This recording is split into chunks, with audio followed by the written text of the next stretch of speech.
हवा में एक एक्साइटमेंट है, एक ऐसी फेस्टिव एनर्जी जिसे आप टच और फील कर सकते हैं, जो हमारे घरों और दिलों में एक प्यारे भगवान के आने का सिग्नल देती है।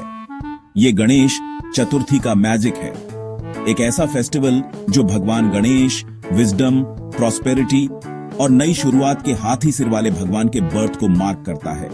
बहुत डिवोशन और शानदार ग्रैंडियोर के साथ मनाया जाने वाला यह 10 दिन का फेस्टिवल, जो आमतौर पर हिंदू महीने भाद्रपद में आता है, पूरी कम्युनिटीज को बदल देता है। स्ट्रीट्स को लाइट्स से सजाया जाता है, भक्ति गीतों की आवाज हर कोने से गूंजती है और मोदक की मीठी खुशबू, जो गणेश जी की फेवरेट स्वीट है, किचन से आती है, जिससे प्योर अनअडल्ट्रेटेड जॉय का माहौल बनता है। इस फेस्टिवल का सिग्निफिकेंस इंडिया के कल्चरल और स्पिरिचुअल फैब्रिक में बहुत गहरा है, खासकर महाराष्ट्र जैसे स्टेट्स में, जहां सेलिब्रेशंस एक मैग्निफिसेंट स्केल तक पहुंचते हैं। यह सिर्फ एक रिलीजियस ऑब्जर्वेंस से कहीं ज्यादा है। यह फैमिलीज के लिए फिर से मिलने, कम्युनिटीज के लिए कोलैबोरेट करने का समय है और इंडिविजुअल्स के लिए उन वर्चुअस पर रिफ्लेक्ट करने का समय है।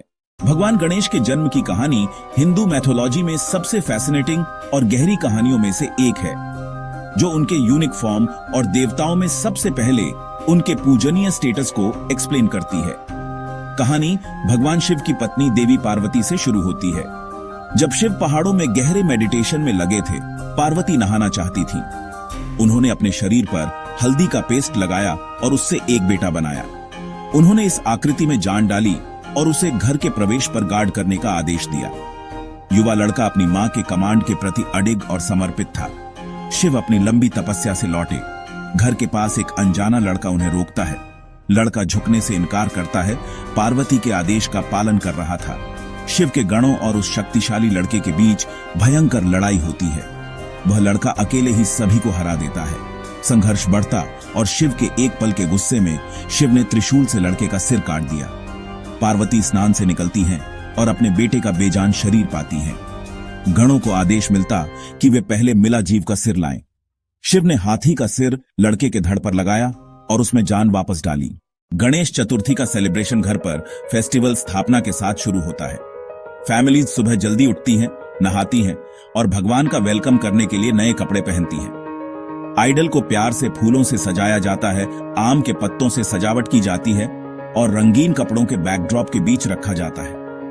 एक पुजारी प्राण प्रतिष्ठा पूजा करता है, भगवान की उपस्थिति को इन्वोक करने के लिए पवित्र मंत्रों का जाप करता है। यह रिचुअल घर को एक टेम्परेरी टेम्पल में बदल देता है। अगले 10 दिनों तक हर दिन सुबह और शाम की आरती होती है, जहां पूरी फैमिली भजन कीर्तन के लिए इकट्ठा होती है।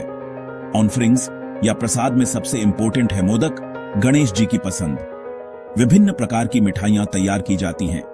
ये डेली रूटीन परिवार बॉन्डिंग और साझा विश्वास को मजबूती देता है। जबकि घर पर्सनल होता है, पब्लिक फेस्टिविटीज देखने लायक होती है। मोहल्लों में बड़े पंडाल लगाए जाते हैं, जिनमें अक्सर लाइफ से बड़ी गणेश आइडल होती है। ये पंडाल लोकल कम्युनिटी ग्रुप्स की महीनों की मेहनत का परिणाम है। हर पंडाल का एक यूनिक थीम होता है। ये पब्लिक डिस्प्ले कल्चरल एक्टिविटीज के केंद्र बन जाते हैं। फेस्टिवल का आखिरी दिन अनंत चतुर्दशी विसर्जन से चिन्हित होता है। आइडल्स को एक शानदार प्रोसेशन में नदी, झील या समुद्र की ओर ले जाया जाता है। सड़कें एनर्जी से धड़कती हैं, भीड़ नाचती और गाती है। सभी गणपति बाप्पा मोरया का जोरदार जाप करते हैं। हवा ढोल की थाप और लाल गुलाल से भरी होती है। आइडल का इमर्शन गणेश जी के स्वर्गीय निवास के लिए प्रस्थान का प्रतीक है। यह जीवन, मृत्यु और पुनर्जन्म के चक्रीय स्वभाव का प्रतिनिधित्व करता है। हाल के सालों में गणेश चतुर्थी सेलिब्रेशंस के एनवायरमेंटल इंपैक्ट के बारे में एक बढ़ती अवेयरनेस सामने आई है, जिससे अधिक इको फ्रेंडली प्रैक्टिसेस की ओर शिफ्ट हुआ है। शाडूमाती, पेपर माचे, हल्दी, चॉकलेट, फिटकरी, ये मटेरियल्स पानी में पूरी तरह से घुल जाते हैं। कई लोग सिंबॉलिक इमोशन का ऑप्शन चुन रहे हैं, जहां आइडल को घर पर एक बाल्टी में विसर्जित किया जाता है। क्ले लेडेन पानी का उपयोग गार्डन में पौधों को पानी देने के लिए किया जाता है। अपने रिलीजियस और एनवायरमेंटल पहलुओं के अलावा गणेश चतुर्थी एकता और एकजुटता का एक गहरा सोशल मैसेज देती है। जाति, पंथ, सोशल स्टेटस की बाधाएं टूटती हैं। पब्लिक पंडाल पड़ोसियों को एक साथ लाते हैं, व्यवस्थित करने और जश्न मनाने के लिए। आखिरकार गणेश चतुर्थी जीवन के चक्रीय स्वभाव और नई शुरुआत के महत्व की एक खूबसूरत याद दिलाता है। गणेश जी का आगमन हमारे जीवन को आशा और खुशी से भर देता है और उनका प्रस्थान हमें जाने देने के बारे में सिखाता है।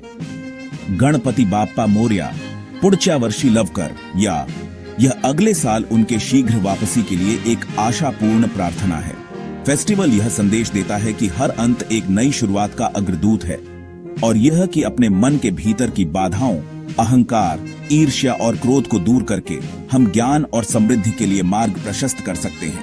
यह विश्वास, परिवार, समुदाय, नवीनीकरण और दिव्य अनुग्रह में कालातीत विश्वास का एक सेलिब्रेशन है।